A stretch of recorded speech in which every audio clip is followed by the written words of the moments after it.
Good evening, Captain Retired Matt Edwards here with the next installment of the Facebook Live Observation Post Weekly Report. Now, carrying on from last week's point where I ended, number 248, Canada Pension Plan Disability clawbacks cost nearly all Canadians to the benefit of the employer. What am I talking about? Well, most Canadian employers seem to be administrative service only policies of insurance. So the insurance industry didn't take off with long-term disability in Canada, so the employers stepped in and filled the breach. So when you have a clawback for the Canada Pension Plan Disability, it isn't the insurance company making a profit because they saved on the payment, but it's the employer or former employer who saves money at the expense of the former employee. Now, there's one other point here about taxes that I should mention. The Canada Pension Plan is solely funded by the employee. While the employer makes a payment for the Canada Pension Plan, it's made on behalf of the employee. So that also costs the employee, because if they could claim the entire contribution towards the Canada Pension Plan, they would save on taxes. Now, on a seemingly contradictory approach, because the government allows these assholes to claw back money, it means that there is less payments, and currently the government taxes those payments. So the government loses tax revenue because of clawbacks. Now, in the case of the government, obviously the government saves, and it collects taxes, so it's not much difference. But in the case of a private employer who saves, at the expense of the government, that's a big problem. Because if they made the payments as they should without clawback, the government would get higher tax revenue. Now, to me, people think I'm against taxes. I'm not against taxes. I'm against illegal taxation practices. I'm against unjust taxation practices. But if something is taxable, it should be taxed. And the government shouldn't be losing taxes because of clawbacks. Point number 249. Now, a week or so ago, I sent a letter to my Member of Parliament, and a couple of them actually, by email. And I'm hoping to get some assistance, but I'm not going to hold my breath. So it makes me wonder, what accountability is there for a Member of Parliament who doesn't try to assist the voter? It doesn't matter that the voter may or may not have voted for the person who gets elected. That person has my political franchise. So if something is going to be done and I go to them with a report, I expect to be taken seriously. If I'm there with a dumb reason, then I don't expect to be taken seriously, but I always back up what I say. So I wonder, I can't expect them to guarantee success, but I told them recently, the staffer that I spoke to, I said, I expect to put your best foot forward and actually try to do something to try to help me out. Look at that. It seems like I'm flying through them tonight. Short points. Now, the Canada Gazette, point number 250. The Canada Gazette is the federal government newspaper where it publishes the laws that people are expected to follow. So the thing is, you can't have a law passed in secret and then charge someone with disobeying that law because you had to promulgate the law. So the Canada Gazette in 2015 said that most, if not all, SISIP veterans will be moved to Veterans Affairs Canada's Earnings Loss Benefit Program by July of 2025. Now, that was 10 years ago in 2015, but now in 2023, it's only 2 years away. So why aren't all the people moved over to the other program? Well, for one thing, they shouldn't do that. okay? Because the Service Income Support Insurance Plan is a separate program. It's a policy of insurance that you bought with your premiums.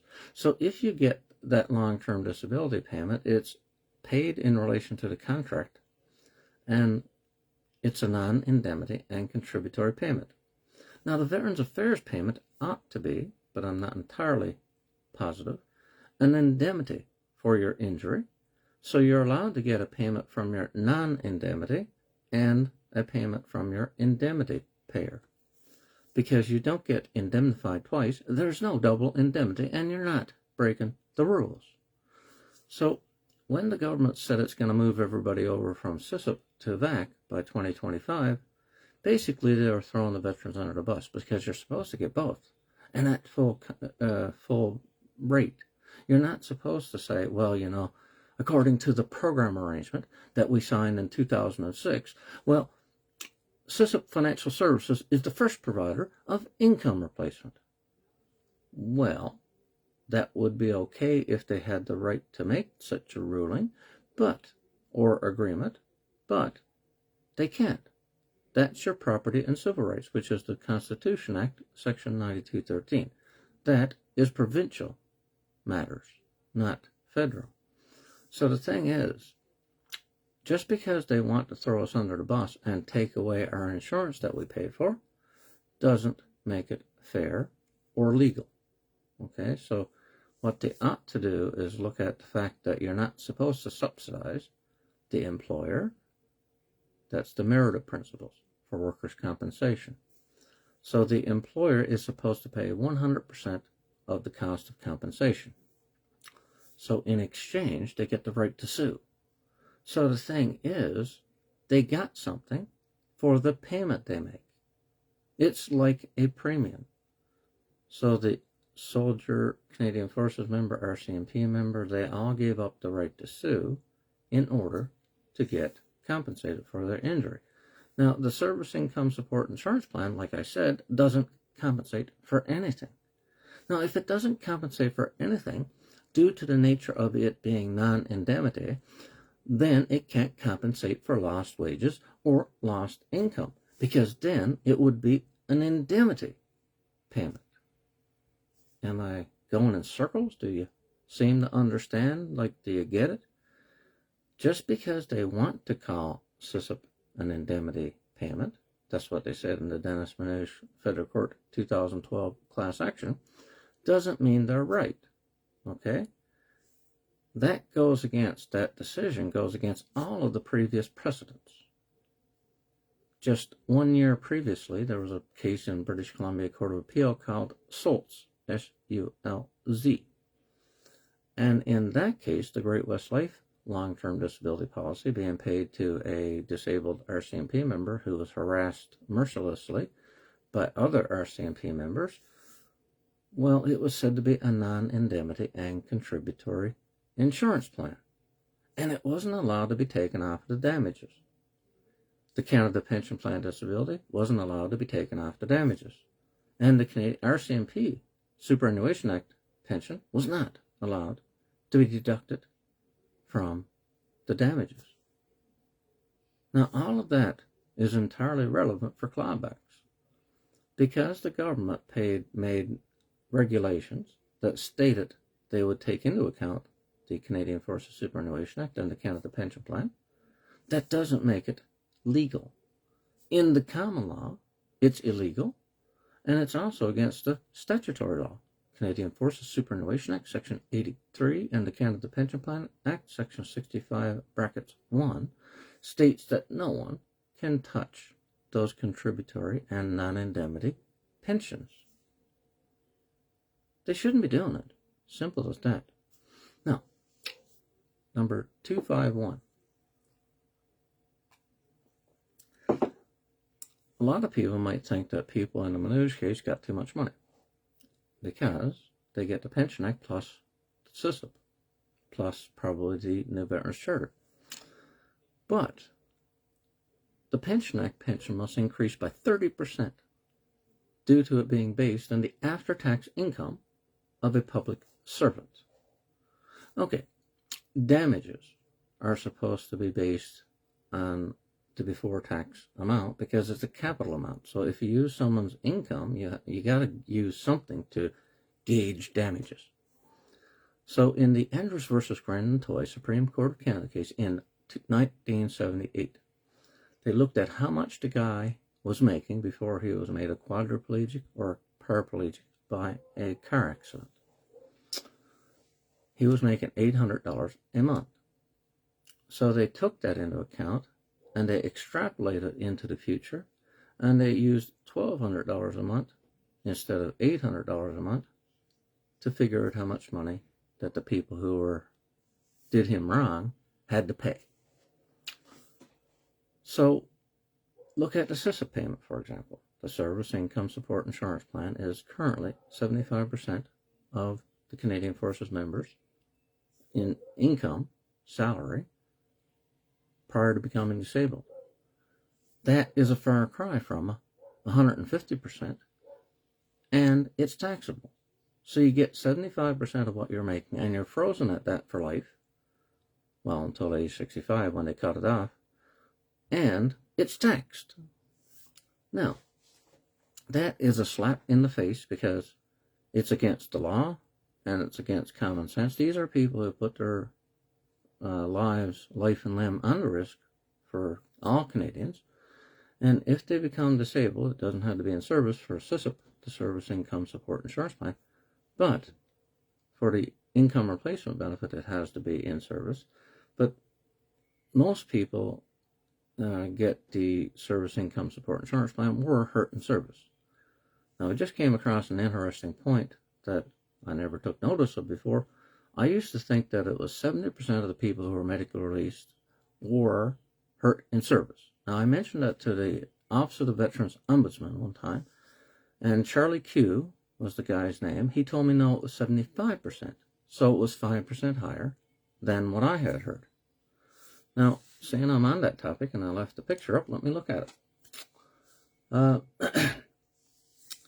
It said in 2015 Canada Gazette, it said eligible earnings loss veteran population. Estimates were based on a proxy population of totally and permanently incapacitated clients for the purposes of the earnings loss benefit, which was deemed to have levels of impairment similar to those eligible to the retirement income security benefit. It was determined that 97% of totally and permanently incapacitated clients, otherwise known as veterans, on extended earnings loss benefit, had one or more service disability. 97%. That's higher than the 70 and 75% I was talking about, but I'll put a caveat in there. When they talk about the totally and permanently incapacitated cohort, they're talking about people after 24 months in the rehabilitation program. So, according to the Canada Gazette from 2006, they designed a program so that for the first 2 years, you'd be in rehab and they'd pay you earnings loss benefit to ease the transition. But after 24 months, rehab would stop and the person will get compensated for the lost income. Now, I said before, there's no such thing, but that's what they think they're doing. Now, the idea is that you had an injury that meant you can't work anymore. And totally and permanently incapacitated, they defined in the law as being unable to perform a job that was equal to 66.67% of your former pay. So if they, which I guess they had a crystal ball, because how are they going to determine that a person can't make 67% of their old pay? I mean, they're just guessing. So it's up to them to decide if you're TPI, and that is now changed to diminished earnings capacity. That's the new term. But the thing is that it's about the ability to work after service. Anyway, I'll get rid of that picture now because I had it left up there so I could talk about it. But anyway, the point about the 30% thing is that I read in the Hansard, the Record of Parliamentary Debate, that in 1970 they were talking about the Woods Committee report, which was in 1966, the year I was born. Now, they were talking about the full 100% Pension Act pension being pegged at the after-tax income of a public servant.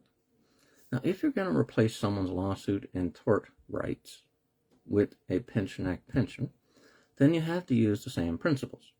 If a lawsuit in tort uses before tax income to estimate the damages, then the Pension Act has to. So they have been getting away with taxing the Pension Act pension ever since 1942. Now, why 1942? Because from 1919 to 1933, there was no taxation on the pension. But in 1933, they decided to tax the pension above board. But in 1942, they reversed that and went back to the tax-free pension. But I suspect that they created this bullshit where they use the after-tax income of the public servant so that they fool us into believing that it's a tax-free payment. Now, the analogy I came up with is if they took the taxes, CPP and EI off your pay and then give you your check, your money, and then they'd say, here's your tax-free payment. No, you already applied the taxes and the statutory deductions. Don't you lie to me and say that you're giving me a tax-free payment, you son of a bitch. Okay? So, this is not new. This is also what workers' compensation in all the provinces do. They base the payment on the net payment after taxes, which is against the law. It's against the Merit principles. The Merit principle says you're not allowed to give the employer a break. They're supposed to pay 100% of the compensation program. If you use the net after-tax rate instead of the gross payment rate, then you are giving them a subsidy by using tax. Now, is that legal? No. 1966, Jennings, Supreme Court of Canada case. The people having to pay the damages said, there should be taxes taken out of this. We want you to take taxes into account on these damages. The judge said, first of all, CRA is not part of this trial. So it wouldn't be proper to bring that up. But secondly, you're paying damages, a capital amount, to replace the capital loss. So therefore, taxes cannot be taken into consideration. And it came up again in 1978 in that Andrews versus Brandon Toy case. And they reaffirmed the fact that taxes cannot be applied to damages. Now, CRA actually published a document called the Income Tax Bulletin 365R2, where they categorically state damages cannot be taxed. See? So the way they try to get around this is they try to call it income. So the income replacement benefit is taxed under Income Tax Act Section 61F.1 because they put it into the Income Tax Act and they deem it to be part of the employment contract. Except there is no employment contract. Unionized public servants have an employment contract. My wife works for Canada Revenue Agency and she's on strike with the other people for the Public Service Alliance of Canada. Now, those people have a collective agreement, and it has expired, and they're in a strike position. Canadian Forces members and RCMP members do not have a union. They do not have a contract. According to the War Amputations of Canada, Ontario Court of Appeal 1997 case, the military has an implied contract. Now, an implied contract is different from an express contract. An express contract is one you sit down and negotiate with someone, and you have a meeting of the minds, and there's an offer and acceptance and the payment of consideration at the end of it. But an implied contract doesn't have any meeting. It's still a valid contract, by the way. It's just that it's not written out and is not negotiated. Okay? So even though it's a real contract, though, it's not exactly the same as something you get your own input into, either you or your union. So anyway, back to the point, besides I get off track a bit, and I kind of kept everything connected somehow, I think. The government's been getting away with, and I suspect this might be why they got rid of the Pension Act before somebody noticed. Because they got rid of it in 2006. Every veteran since 2006 is covered under the Veterans Wellbeing Act. instead of the Pension Act. Now, the Pension Act is still in effect. It's still valid law. It just doesn't apply to anybody hurt after 2006. Now, that's totally ridiculous if you think about it. It's discrimination. They drew a line in time, and they decided that anybody hurt before 2006 fell on the one side of the line. Anybody hurt on the other side gets a different act. Now, which one is better? Matter of opinion. But there shouldn't be two standards based on such an arbitrary measure. There's no reason for that line in time. What reason is there except that I would link it to the union thing again. Sometimes the government gives a lower pension or a lower vacation or something in a contract, but they grandfather it into the contract for anybody signed on the dotted line before a certain date. Anybody hired after that date get thrown under the bus. So the new Veterans Charter, the Veterans Wellbeing Act, veterans were thrown under the bus in 2006. They had 1 hour, 60 minutes of debate before every member of Parliament agreed to it. Now, how often in this world do you have 250 or 300 people that are members of Parliament? Everybody agreed. Nobody disagreed. Not one opinion. Nobody stood up and said, hey guys, I think this is dumb.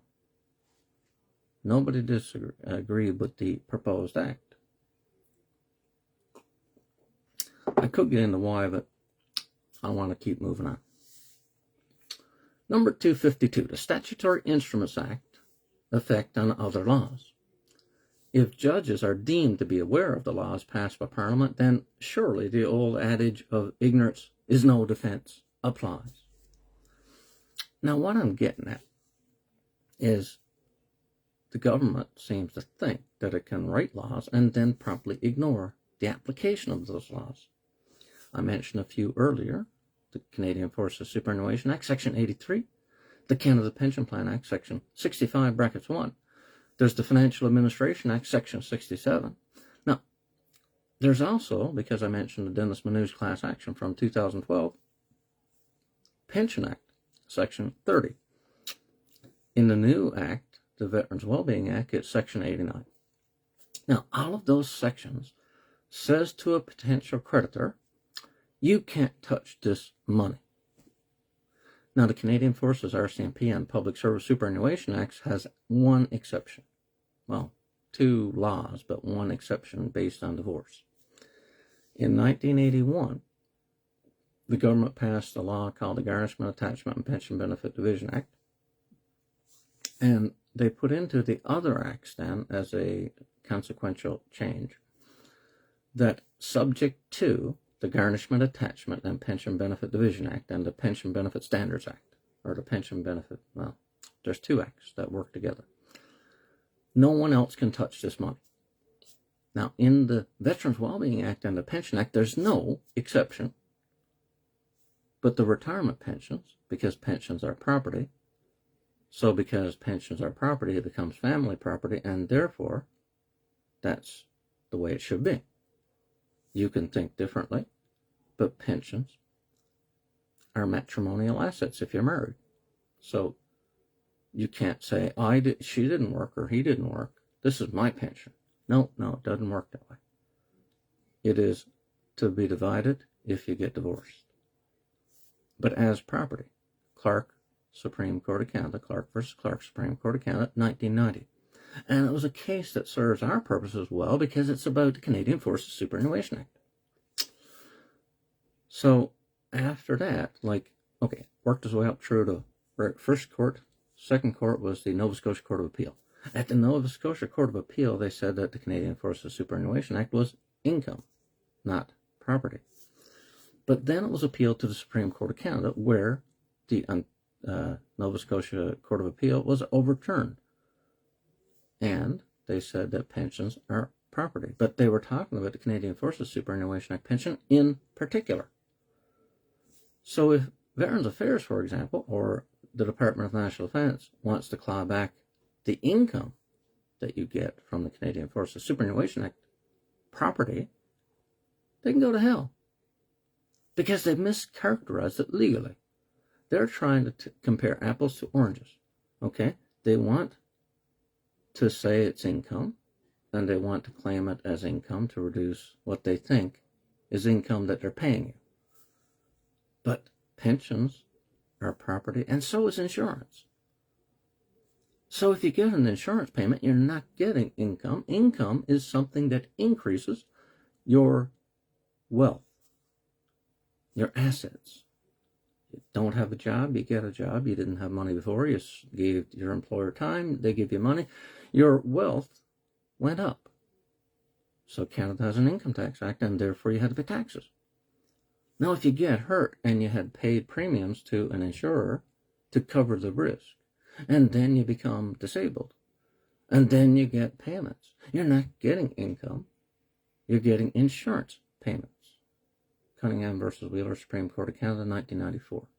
The key question in that case was the payment that was received when a person became disabled in an automobile accident.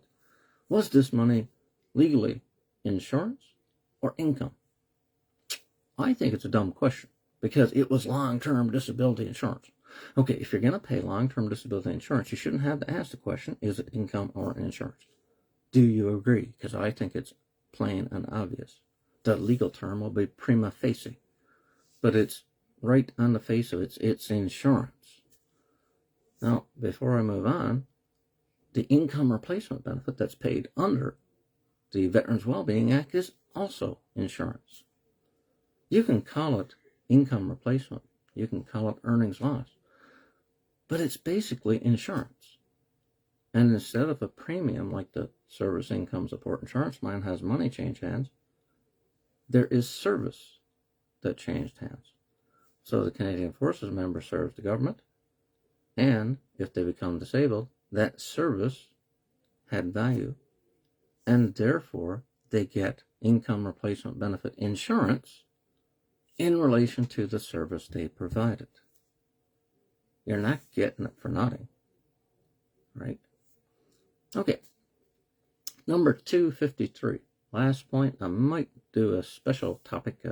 I'm thinking about doing a recap of some of the topics that I've done. I think I'll only do one if I do it. Anyway, number 253 is the annual reapplication for long-term disability in federal policies part of the contract or outside of the contract. Now, what I'm talking about is that's my interpretation or my take on what they make us do in the Army's long-term disability insurance is go see the doctor every year, or at least they used to. I'm not on it anymore. But later I heard they were changing that, and some people got a phone call to ask him. But normally what they used to do, and Paul Franklin, if you know Corporal retired Paul, or it might be Master Corporal, Paul Franklin, who lost 2 legs over in Kabul in 2005, and he made the news several times, 2015, 2016, and maybe even 2017. And they wanted to know if his legs grew back, basically. Now, I'm wondering, I think I put that idea in his head because I was corresponding with him. And he told me about this bullshit, and I said, Jesus, Paul, what did they want to do? See if your legs grew back? I think that's what happened. But, like, he was on CTV, and he had a bunch of news stories about it, and the government looked bad because they're making a person who lost their legs in Afghanistan take an annual medical every year, and I view that as a reapplication. They give it to you on a yearly basis, and if you're not disabled, if you've recovered, you won't get it again. That's the way I see it. And the Sun Life policy, which I get and still get from my public service, they don't make me go to a doctor. They send me a 1-page form and say, are you still disabled? Sign this form. It's still a reapplication. Or it might be, are you still alive? Because I saw in an overpayment report by Veterans Affairs Canada, they were talking about pensioners who had died and they weren't nobody informed Veterans Affairs, and the payments kept continuing, and that resulted in an overpayment, they said. I don't think that's an overpayment at all. If it is, who cares? How are you going to get it back? The guy is dead. So if there's an overpayment, you have to eat it. That's life. So that's another possibility. So they might be sending you the form out or asking you to go to the doctor to see if you're still alive, because if you die, they don't have to pay you. I was going to shut up about things like that, but I posted a post today about Veterans Affairs Canada killing people, and that ties into what I was just talking about. Between 2014 and 2018, 758 disabled in the service Canadian Forces veterans died. Now, the way they put it drove me up the wall. They put it in a footnote in a report on case management, and they said they transitioned out of the program. Surely to God, there must be a better way to say that 159 people per year on the average died while on this goddamn program. I view that as the common factor that killed those people until proven otherwise. So somebody should investigate this. Not Matt Edwards. The government, instead of putting a footnote in a report that glossed it over how many people died between 2006 and 2014. Like, I don't know where these people come from. The same people were comparing the rehabilitation programs and other government programs, and they compared disabled and service veterans to prisoners in the Correctional Service Canada program. Now, I am very offended by a comparison to someone who was put in jail and requires rehabilitation before they are fit to return to society, comparing them to a disabled and service veteran who put their life and limb on the line. They're fucking crazy. Whoever was doing that report would have been better off not putting that reference in at all. Again, don't you agree? The taxpayers paid for that report. Our money paid for that report, and they compared veterans to prisoners. That's absurd. Now, I'm trying not to curse as much, but it's hard to when you get that bullshit happen. Listen, I'm going to start that thing about recap. And I'm looking at 5 points I got right now. Let me see which one I'm going to do on a whim. The failure to pay 20% more for income replacement benefit in 2016 is one of the points I want to recap. Who underwrites the SISIP policy? 901-102. That's another one. The purpose of compensation/tort damages. The nature of retirement pensions and peace of mind. Now, I think I'll do the who underwrites SISIP policy 901-102. It's a very important point. Who is the underwriter, or who is the insurer of a policy? Now, the Army's long-term disability policy is on paper underwritten by Manulife.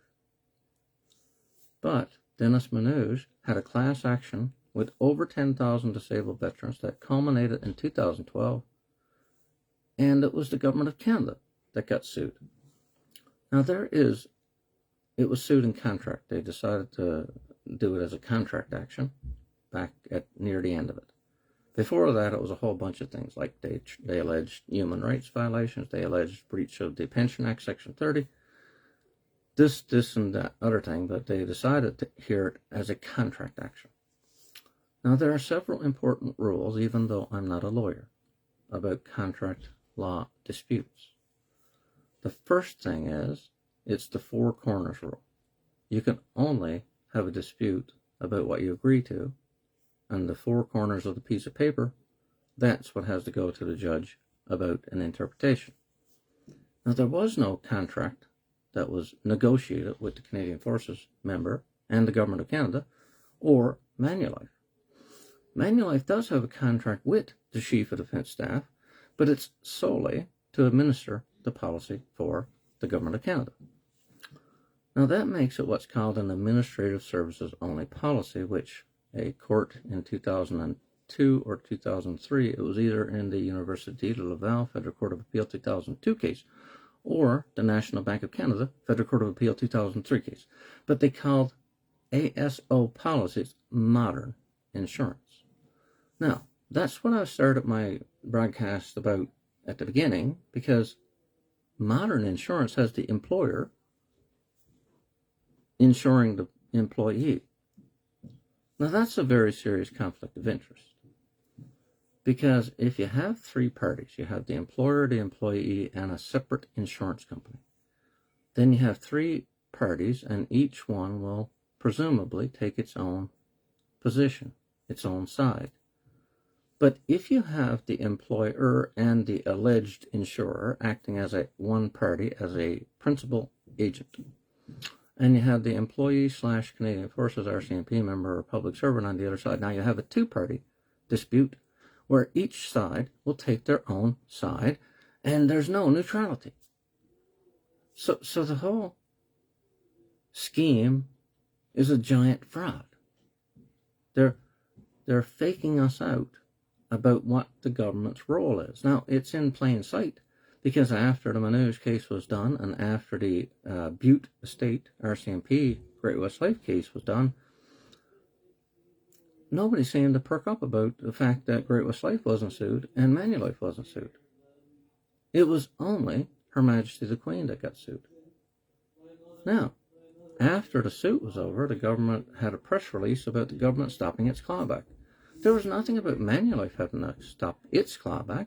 It was the government of Canada's clawback. So this is gaslighting on a massive scale. So they want us to believe that a certain set of facts are true, when in fact it's the opposite. Those two cases I mentioned were examples of where the government took private employers to task in court about the very same thing that it does. Now that brings up the rule of law principle. You cannot have a set of rules for everybody else and a set of rules for the government, which is different than everybody else. Because if you do, no one will trust the government. Saw that in the news today. I was watching some YouTube, and it was about Ron DeSantis, the governor of Florida, getting sued by Disney. And that was the point they were making. They were talking about the rule of law, and there's in the Constitution in the states saying that nobody can take your property without compensating you for it. Now, it's the same thing here, because in the Dennis Manouche class action, you had the veteran's property was being taken into account. The Pension Act is property. William Nicol, 1916, Hansard, when they were creating the pension. And insurance is property. So the insurance was taking the pension into account to save on the insurance, which is your property. And it was only doing it because it could. But if it had followed the law, Pension Act Section 30, working with Financial Administration Act Section 67, would have denied them the ability to do that. Now that's where the Statutory Instruments Act that I was talking about earlier comes up, because you can't say, I didn't know that that was against the law. You can't say that that's my defense, I didn't know. Well, tough titty. Section 19 of the Criminal Code, if I recall correctly, says that ignorance of the law is no excuse. So you can't shoot someone in cold blood and then say, I didn't know it was against the law to kill that guy. You can't do that. It's not a valid defense. So what should be happening, I've gotten off topic about the administrator insurer, but what should be happening is the government should be enforcing the law to make sure the law gets followed. So if somebody is breaching the law, like taking something into account, then it should tell them to cease and desist or take them to court if it has to. But because they are the ones doing it, don't hold your breath. Right? The government's not going to throw itself on its sword and say, we've been doing it wrong, even though that's exactly what I've been telling the government all along. I've been telling them it's better to come out and come clean yourself than to be dragged kicking and screaming into a courtroom. For one thing, I suspect there'll be less damages if you admitted that there was a mistake. But if they continue to deny that there has been a law broken, Well, there are criminal charges that are possible under Section 126 of the Criminal Code if there's a law that doesn't have a penalty attached, like the Canadian Forces Superannuation Act, Section 83. If that law says, if you violate this law, we're going to give you a fine or put you in jail, well, then you can't use the Criminal Code. But because of the principle that you had to have a way to enforce the law, there's a catch-all law in the Criminal Code saying that failure to obey a federal statute is an indictable offense that could land you in jail from 2 to 5 years or have X number of dollars in a fine. Now, the Pension Act, Section 30, was a law. The Department of National Defense broke that law by taking the pension into account to reduce the Service Income Support Insurance Plan to save money for the government on the backs of the people who became disabled serving the government. That in and of itself ought to be raising a red flag. That's not ethical. There is a huge conflict of interest there. So, I mean, people might look at me and think that I'm not right. Well, let's look at the Pension Act, for example. The Pension Act has a clawback in it. I bet you not many people know that. The Pension Act claws back two things. If you get a tort award of damages, like if someone ran into a guy like in 1944 or 1945, there was a fellow over in England, he got hit by a truck, he lost his leg at the hip. Because he lost his leg at the hip, he sued the driver. Now, he also got a Pension Act pension for the same injury because he was on duty directing traffic. He was a military policeman. Well, in the Pension Act, it states that if you get a tort award for the same injury that you got a Pension Act award, then they will convert the amount of the lump sum damages into a monthly pension equivalent, and they will reduce your pension accordingly. So that's one clawback. Now, the other one is a workers' compensation award for the same event that caused injury, and that one is an absurd law. Why is it absurd? Because the Government Employee Compensation Act, which is the federal workers' compensation law, specifically excludes soldiers and RCMP members.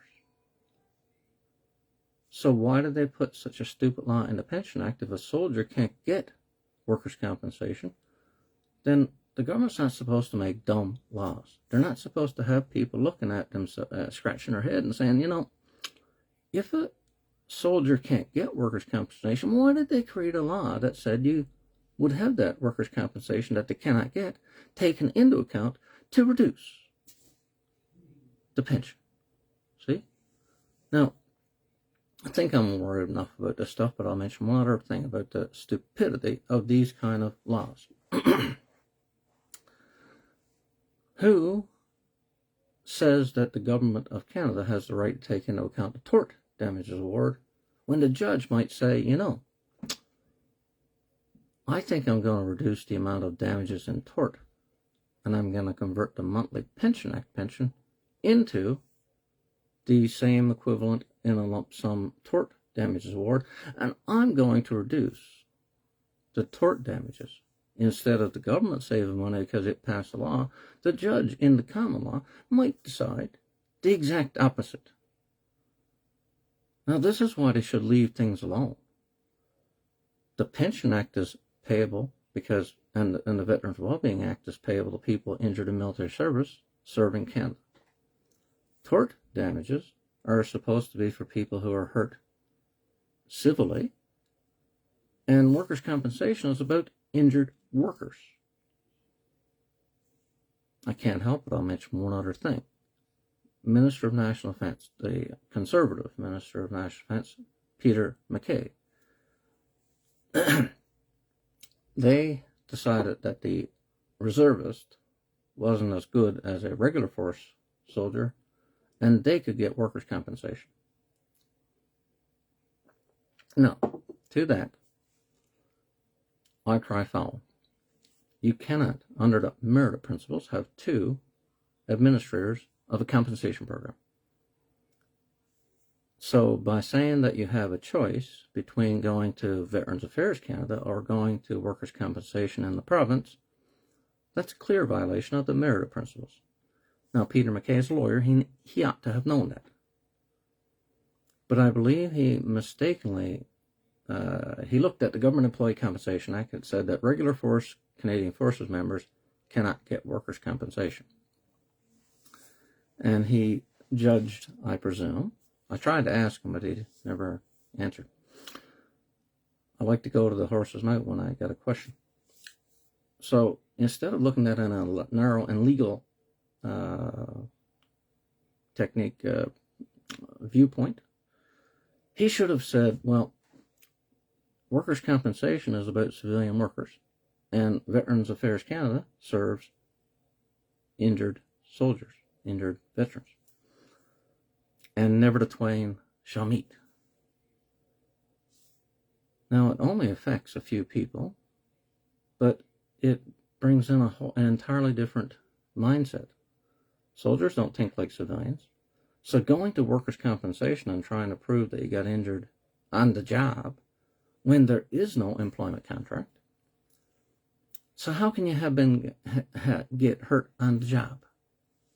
And then if they got to base your pay on this or that, well, reserve force people get paid by the day. You had less than 6 hours, a half day they call it, and more than 6 hours, which could be 24, that was a full day's pay. So now, how are you going to convert that into something for workers' compensation? Now that's a pragmatic approach. What they should be doing is looking at the principles of the matter.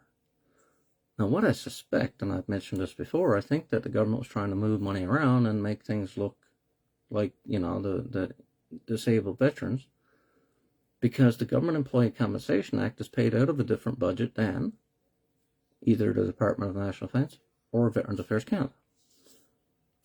So the way it works is that if you're an injured, say when I was working with Canada Revenue Agency, if I had fallen down the stairs or something else had happened to me on the job, I would have submitted a normal workers' compensation claim. After it was approved, they would pay me, and then they would invoice the federal government, and the federal government would repay the workers' compensation system, because federal people aren't covered by workers' compensation. Now, they kind of are because of what I just said, but normally, workers' compensation operates on the principle of insurance, that the employer pays the premiums ahead of time for the risk of someone getting hurt. But the federal government pays it backwards. It only pays claims after they are approved. It reimburses the provincial workers' compensation system. Instead of paying premiums up front and being part of the workers' compensation system, they have sort of a hybrid system. And I think that affects the way they think. Because, and I'm getting off topic again, but I'm not exactly off topic, the Service Income Support Insurance Plan, they claim that anybody who gets hurt in service will have 100% of their premiums refunded. Well, that's not how insurance works. You pay your insurance ahead of time, your premiums ahead of time. There's no difference between on or off duty. I mean, you pay your premium, and if the risk happens, you're supposed to get it. But they claim that they will refund 100% of your premiums if you got hurt in service. And they set up two different programs. They set up a service attributable SISIP and a non-service attributable SISIP plan.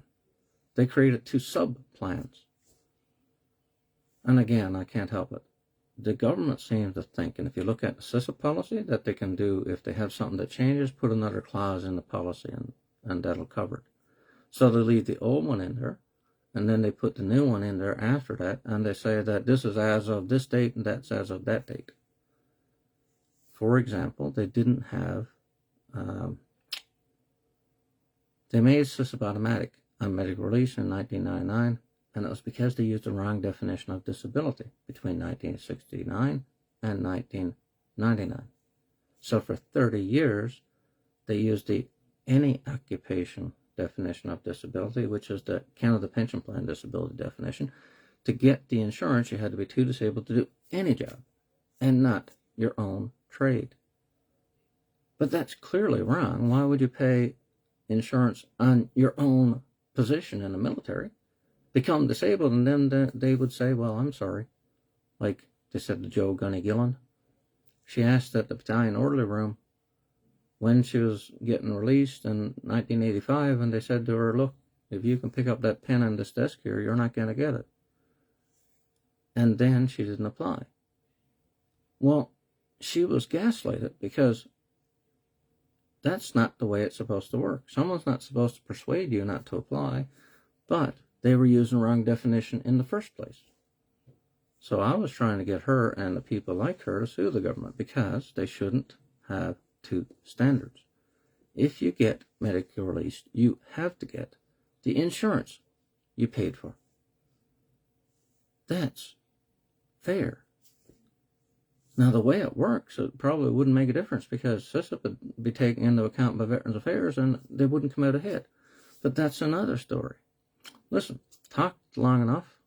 I'm hoping that, the stuff I'm talking about is not just going over people's head, I suppose, if you're still watching.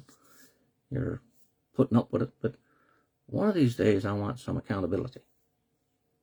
I want the government to fess up or get took to court and get it judged against them, or people go to jail for breaking these laws because you shouldn't be treating disabled veterans like this. Who is going to join the military if they're going to treat those injured like this?